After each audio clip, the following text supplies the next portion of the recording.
Сәлем достар, бүгін сіздермен 5-ші A файлын өтеміз. Vote for me дейді. Мен үшін даусыңды бер дейді.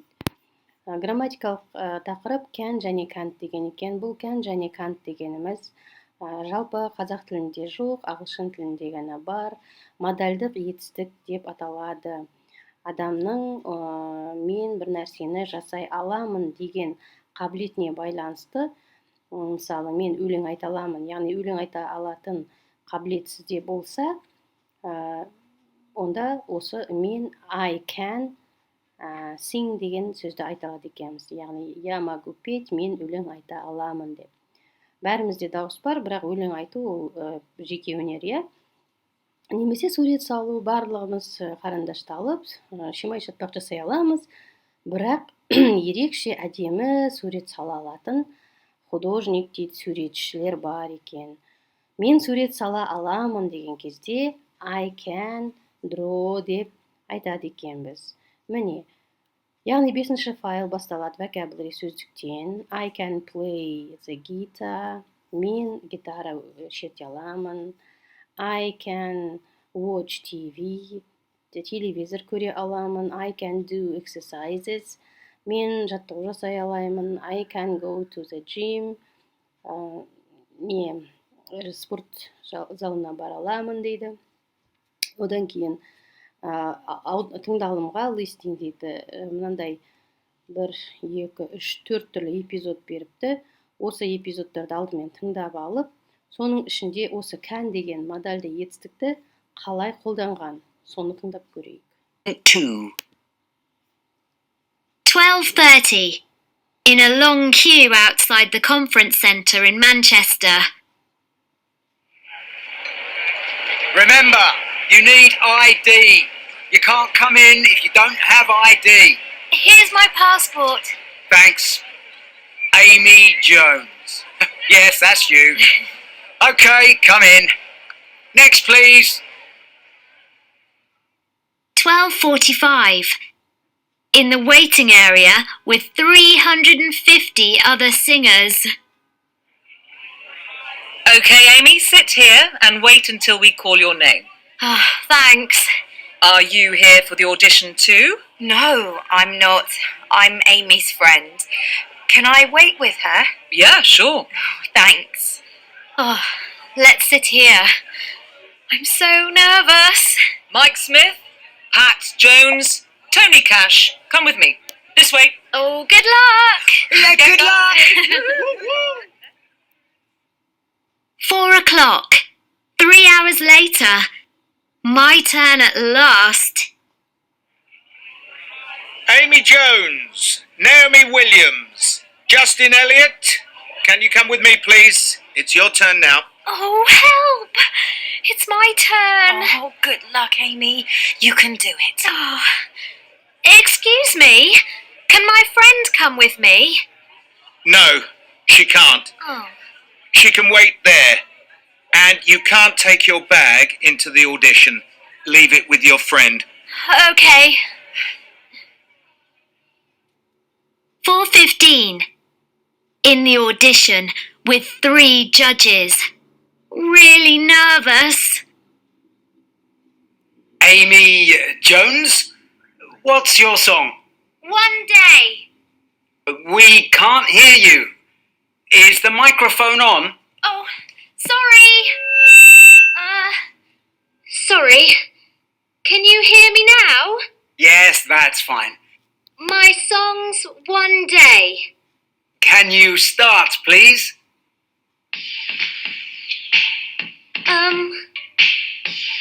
Oh no. I can't remember the first line. Take your time. I'm okay now.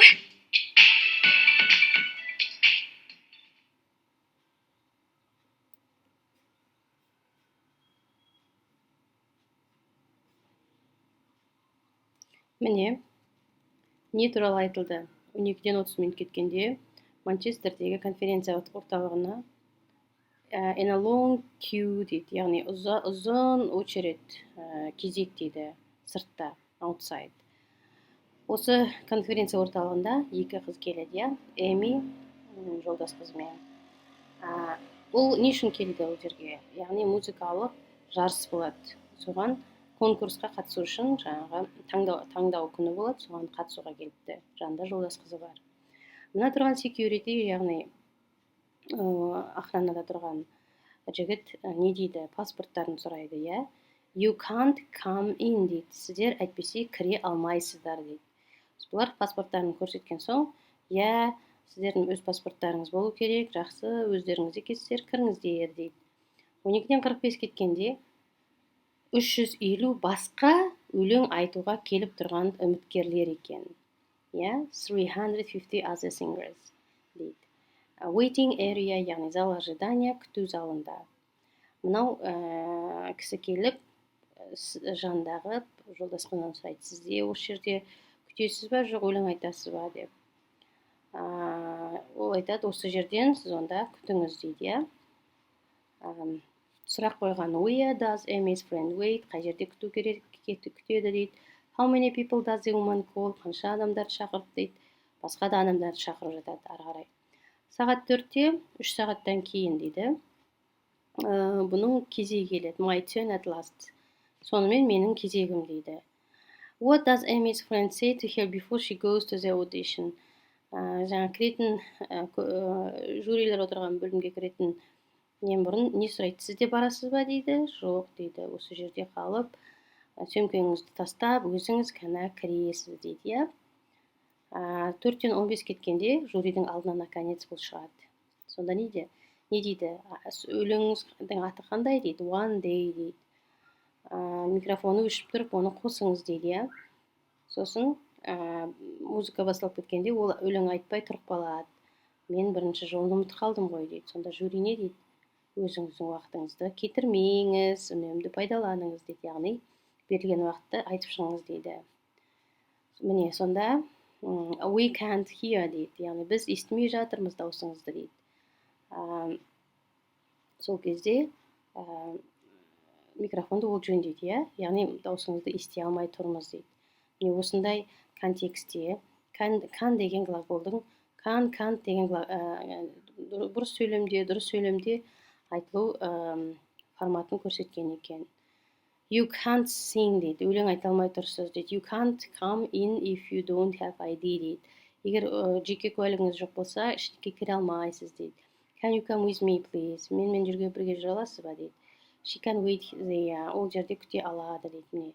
Яғни бір нәрсені жасай алады, алмайды деген сөзді осы can деген модальды етістікті қойып, бұл жерде байқасаңыздар, can да етістік, одан кейін sing деген өлең айтуда екі етістік, яғни екі етістік қатар келеді екен. Бұл осы ағылшын тіліне ерекше тілінде қолданылатын осындай ереже екен. Мына жерде произношение, жаңағы pronunciation бөлімінде қалай стресс қойған, яғни соны тыңдаңыздар дейді. Оны телеграм каналынан кітаппен бірге осы аудиоларды скачать етіп алып, жүктеп алып, өздеріңіз тыңдасаңыздар болады. Одан ары қарай, what's your talent дейді, сіздің талантыңыз қандай дейді. Are you musician, artistic, sporty, good with words? Would you like to apply for one of our shows дейді. Бір осындай музыка, арт деген искусство, жаңағы спорт, немесе сөздер дейді. Осындай біздің бір шоуымызға қатысқыңыз келсе, мынау қаншалықты өзіңізді жақсы 1-2-3 деп баға қойып жасап шығыңыз дейді. Музыка, өлең айта аласыз ба, инструмент ойнайсыз ба, билейсіз бе, өлең жазасыз ба, немесе оқисыз ба дейді. Яғни искусствоға байланысты қандай дейді. Ерекше фотоға түсіресіз бе, мультиктер саласыз ба дейді, draw cartoons деген. Сурет саласыз ба дейді, paint pictures дейді. Дизайн, веб-сайт или логос дизайн жасайсыз ба. Спортқа байланысты жаңағы жүгіресіз бе дейді, марафонға қатысып. Немесе командалық спорттарға қатысасыз ба дейді, play дейді, team sport. Қыстық және жаздық спортқа бен айналысасыз ба дейді, do winter or water sport, су спорттармен. немесе жеке спортпен айналысасыз ба дейді. Сөздіктер дейді, words, иә. Қысқа әңгімелер жаза аласыз ба, поэма немесе лирика жазасыз ба, лирикалық өлеңдер. Шет тілінде сөйлейсіз бе, немесе публикада сөйлейсіз бе, қандай қасиетіңіз бар дейді. Міне осындай қабілеттерге байланысты мен I can write short stories мысалы, иә, мен қысқа әңгімелер жаза аламын деп айтсаңыз болады. Немесе I can't write poems or sing lyrics деп, мен поэма немесе лирикалық өлеңдер жаза алмаймын деп. Өстіп can мен can'ті қолданып осындай контекстте өзіңізге осылай айтып көрсеңіз болады екен.